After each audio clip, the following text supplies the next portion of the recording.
Yo les gars, tout le monde, yo les mecs, on se retrouve pour une toute nouvelle vidéo et une nouvelle vidéo concept sur cette chaîne Alan du PSG. Je juge vos unpopular opinion #1 parce que oui, il y aura 2 épisodes, je le tease, je le dis déjà. Avant que la vidéo débute, n'hésitez pas à vous abonner, à liker, à partager et à commenter pour la force les gars. On a passé les 2400 abonnés, c'est fou, merci beaucoup. Et j'ai vu que ma dernière vidéo Mercato Idéal vous a plu. Alors oui, c'est peut-être improbable, c'est peut-être pas objectif, mais bon, moi, ça m'a fait plaisir de la tourner. Merci pour vos retours. Je vais vous lire quelques-unes populaires opinions, je vous ai demandé dans mon onglet communauté d'en mettre. Du coup, je vais vous les lire, je vais y donner mon avis. Et on commence tout de suite par Mohamed-45, je sais pas si j'ai bien prononcé, excusez-moi si j'ai mal prononcé. Le Barça 2011 froisse le PSG 2025. Je commence déjà non. Je commence déjà, je dis non. Voilà, je te dis non frérot, c'est une pure dinguerie ce que tu dis non. Le PSG 2025 est la meilleure équipe de l'histoire du football. Le PSG 2025 tabasse toutes les meilleures équipes au monde all time. Je poste ça là les gars. Le Real de Madrid prime, le Barça prime, Manchester City prime, tout. Le PSG bat toutes vos équipes prime. Allez, vous pouvez mettre qui vous voulez. Le PSG 2025 bat toutes les équipes à leur prime. Le PSG est beaucoup trop fort. Le PSG 2025 c'est extrêmement fort. Ça a imploré une tactique. C'est le collectif avant tout. C'est non, c'est trop fort. Non, c'est trop fort. Je suis désolé, c'est trop fort. Le Barça c'était tiki-taka, mais là c'est le collectif. Le PSG. Non, c'est beaucoup trop fort. On peut pas dire que le Barça 2011 froisse le PSG parce qu'il a dit froisse. Il a pas dit bah, il a dit froisse. Non, t'es un fou. T'es un fou. Parce que t'es peut-être supporter du Barça. Moi je suis supporter du PSG, je l'assume. Mais objectivement, le PSG 2025 bat le Barça 2011. J'ai vu sur les réseaux. Ah ouais, le PSG se sentir bien parce qu'ils n'ont pas affronté le Barça cette saison. Non mais les gars, il faut arrêter. Non mais les gars, non mais réveillez-vous. Non mais les gars, il faut arrêter. Il faut être un minimum objectif. Le PSG aurait tabassé le Barça, peut-être pas 5-0. Mais 4 ou 3, mais non, mais les gars, vous pouvez pas dire ça. Vous pouvez pas dire que le Barça, même 2025, bat le PSG 2025. Mais vous avez craqué. Vous avez craqué. Hein. J'ai vu ça sur les réseaux, les gars, j'ai halluciné. C'est pas possible. On peut pas dire ça. C'est une pure dinguerie. On passe au deuxième. Une populaire opinion. Et les gars, avant de passer au deuxième, juste n'hésitez pas à me dire en commentaire ce que vous pensez, si vous aimez bien ce genre de vidéo. Et dites-moi aussi vos avis sur ce que je dis et sur les unpopular opinions. Mbappé n'est pas une fraude au Real de Madrid. Oui. Oui. Je te serre la pince, je suis d'accord avec toi. Mbappé n'est pas une fraude au Real de Madrid. Oui, Mbappé n'est pas une fraude au Real de Madrid. Les gars, je ne vois pas pourquoi on dit que Mbappé est une fraude au Real de Madrid. Pour moi, les gars, Mbappé c'est une légende du Real Madrid. Alors attendez. Mbappé va devenir une légende du Real Madrid. Je corrige ce que j'ai dit. Mbappé va devenir une légende du Real de Madrid. Parce que les gars, il a déjà battu le record de Cristiano Ronaldo. C'est le soulier d'or. Il a remporté le trophée Pichichi. Les gars, il faut arrêter au bout d'un moment. Mbappé n'est pas une fraude au Real. Oui, je suis d'accord avec toi, je te serre la pince. Il va devenir très grand. Et pour moi, la prochaine saison, sous Xabi Alonso, Mbappé va être le meilleur joueur du Real de Madrid et va être concurrent au Ballon d'Or. Retenez ce que je dis. Parce que là, oui, certes, on a vu les embrouilles avec Vinicius, etc. Qu'il faut les mettre sur le banc les deux. Mais non, retenez un. Mbappé, saison 2025-2026, va être concurrent au Ballon d'Or. Et on passe au troisième, une populaire opinion. Gabino de Paname, les gars. Gabino, n'hésitez pas à aller vous abonner à sa chaîne YouTube. Barcola Prime, Foudroy, Désiré Doué Prime. Comment dire que je ne peux pas juger? Je ne peux pas juger cet avis parce que Barcola Prime, ça n'existe pas. Doué Prime, ça n'existe pas. Pour moi, Barcola n'a pas eu de prime. Pour moi, Doué n'a pas eu de prime. Pour moi, les seuls moments où Barcola a été très très fort, c'était en Euro, à l'Euro 2024, les gars. Pour moi, le début de saison même de Bradley Barcola est très très bon. Mais est-ce que c'est son prime? Je ne pense pas. Doué, ça c'est sûr et certain qu'il n'a pas eu de prime. Cette saison très fort, mais ce n'est pas son prime. Donc franchement, Gabino, je suis désolé, mais je ne vais pas pouvoir juger. C'est une populaire opinion. Je l'accepte, mais je ne peux pas juger malheureusement c'est une populaire opinion parce que les deux n'ont pas eu de prime pour l'instant. Wassim Deba nous dit Arjen Robben est le meilleur joueur néerlandais du 21e siècle. Oui, je sais pas quoi dire. Oui, je suis d'accord avec toi. Oui, ce n'est pas une dinguerie. Oui, je suis d'accord avec toi. Les gars, ne sortez même pas des joueurs comme Memphis Depay ou des trucs comme ça, s'il vous plaît. Arjen Robben est le meilleur joueur néerlandais du 21e siècle. De toute façon, les gars, les Pays-Bas, c'est pas un pays de fou. Il n'y a pas des joueurs de fou. Donc franchement, oui, Arjen Robben, oui, je suis d'accord avec vous. C'est le meilleur joueur néerlandais du 21e siècle. Bien évidemment, sans aucune hésitation. Oui, t'as raison, je suis d'accord avec toi. Ensuite, les gars, Louis Milox qui nous dit quand Mbappé comprendra qu'il faut jouer collectif, il prendra LDC plus Ballon d'Or. Mais frérot, alors déjà, je te le dis, t'es Barcelonais, du coup tu peux pas comparer quelque chose de Kylian Mbappé. La saison prochaine, Mbappé sous Xabi Alonso, pour moi, ça va être très très fort. Pour moi, la saison prochaine, Mbappé va prendre le ballon d'or. Mais il joue, tu peux pas dire qu'il joue individuel. Dites-moi dans les commentaires si je me trompe. Mais pour moi, Kylian Mbappé ne joue pas individuel. Pour moi, Mbappé essaye de faire le playmaker, essaye de faire jouer tout le monde. Ce qui est différent du Paris Saint-Germain où là, oui, il jouait individuel à quelques moments. Mais pour moi, je suis pas d'accord avec toi. Il joue déjà collectif. Pour moi, Mbappé joue déjà collectif. Donc, on verra la saison prochaine ce qui va se passer.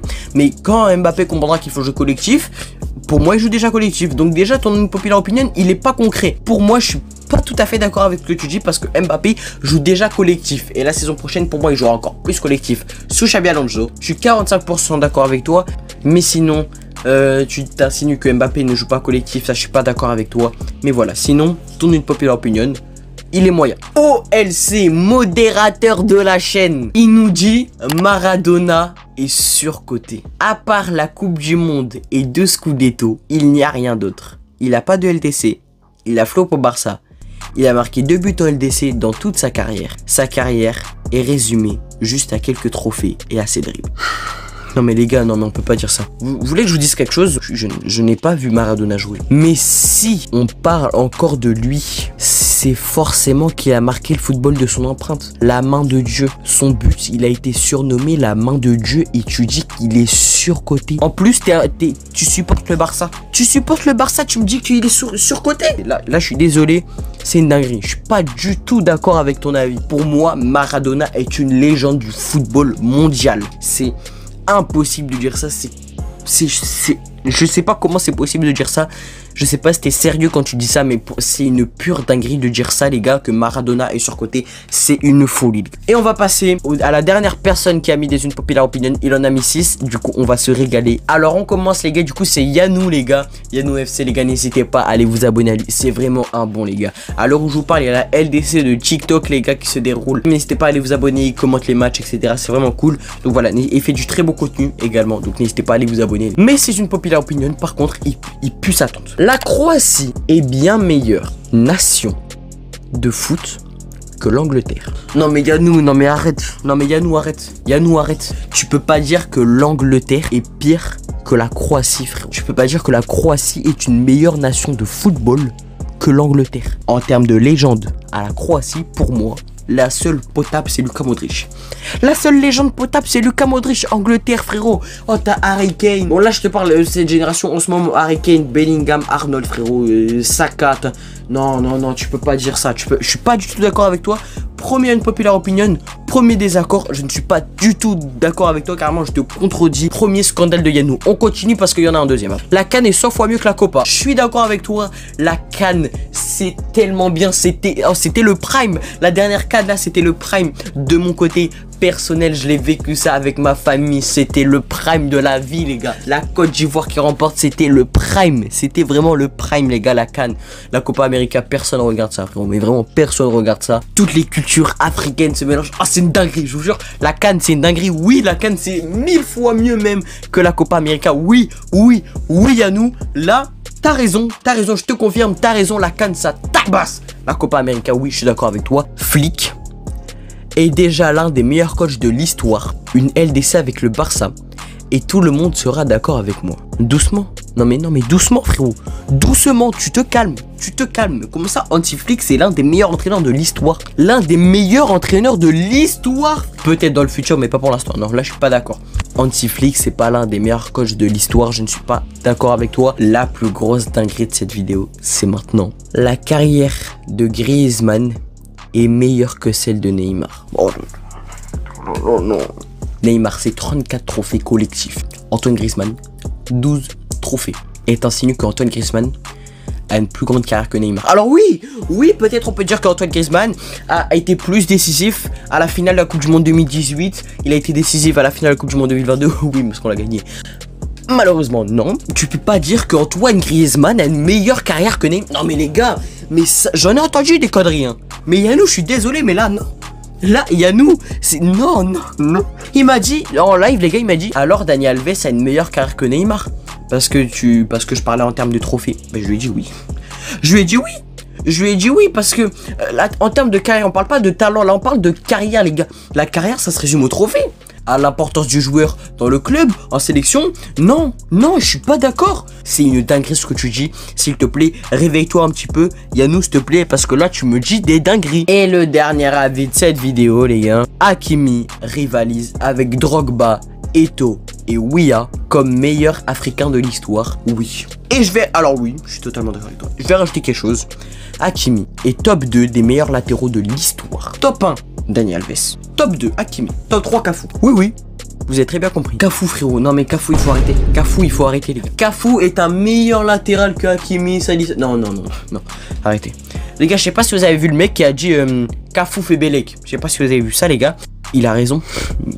Il a entièrement raison. Hakimi, il est large meilleur que Cafu. Est-ce que vous avez déjà vu Cafu marquer en quart, en demi et en finale de Ligue des Champions? Mais c'est lui qui l'a dit, c'est pas moi. Et je suis d'accord avec lui. J'ai jamais vu Cafu marquer en quart de finale, en demi-finale et en finale de Ligue des Champions. J'ai jamais vu ça. Je suis d'accord, Yannou. Là, t'as raison. Là, enfin, on retrouve le Yannou qui dit pas de conneries, qui dit pas de dingueries. Là, Yannou, je suis d'accord avec toi. Bref, c'est la fin de cette vidéo. C'est la fin de vos une populaire opinion. N'hésitez pas à me dire dans les commentaires si vous avez kiffé cette vidéo. Si vous voulez un épisode 2, si vous voulez un épisode 2, mettez vos une populaire opinion dans les commentaires. On se retrouve très vite pour une nouvelle vidéo ou un nouveau live. J'espère que vous allez tout péter sur cette vidéo. À très bientôt. Ciao.